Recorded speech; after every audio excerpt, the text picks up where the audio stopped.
I got your draft profile. Okay. You interested in this? I would love to hear it. Now, all the greats have done it. From Rodgers to Breeze, they've all read their. Now, this is what was said about you coming out of Michigan State. I took out the good stuff. Good, I love it. Because nobody wants to hear about that. Now, I'll let you read it.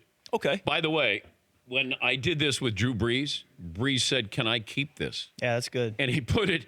Russell Wilson asked for his as well because he said, "I'm gonna put it in my locker." Yeah. And these are actual things that were said about you. In fact, Russell Wilson wanted names.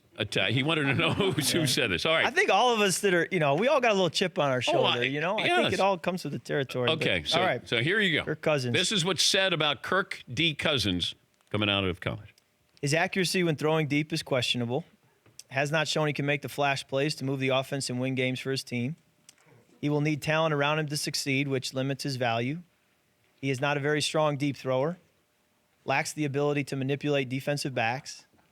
Kirk Cousins has a problem with pocket pressure. He often does not handle it well, tends to panic, and the quality of his mechanics tends to drop, causing poor throws. And then the last one is based on his production and leadership at Michigan State. Cousins has late round value to a team looking for someone to compete for a backup role. What bothers you the most about that?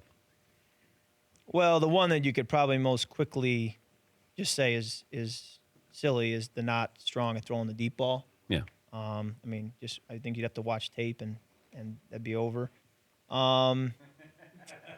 Manipulate defensive backs. Who in college is dropping back and going through progressions and moving people with their eyes? I mean, that's like a year 5, 6, 7 in the NFL. You start to really do that to the level that they're evaluating this. So I don't know of a lot of guys you're like, oh, we're going to take him 10th overall because he manipulates defensive backs and he drops back. It's like, what?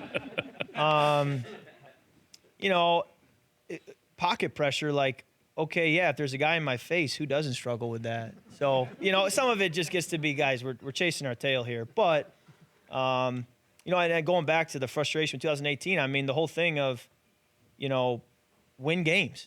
I mean, that's what it's about. Yeah. And that's why I'm not sleeping well, because I'm sitting here going, 2015 was 9-7. We made the playoffs, but we lost the first round.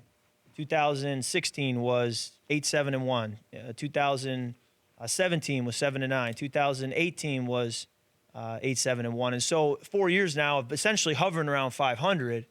Eventually, that's got to change. Yes. You got to get to 12-4, 11-5, 13-3, whatever it's got to be. You got to get there, and you got to win playoff games. That's what it's all about. So that knock is gonna be there until you go out there and win and win and win. And I understand it's a team game, but that's what I'm still chasing. I don't want you all fired up here. For more Dan Patrick Show, tune to Audience Channel 239 on DirecTV or download the Dan Patrick Show app.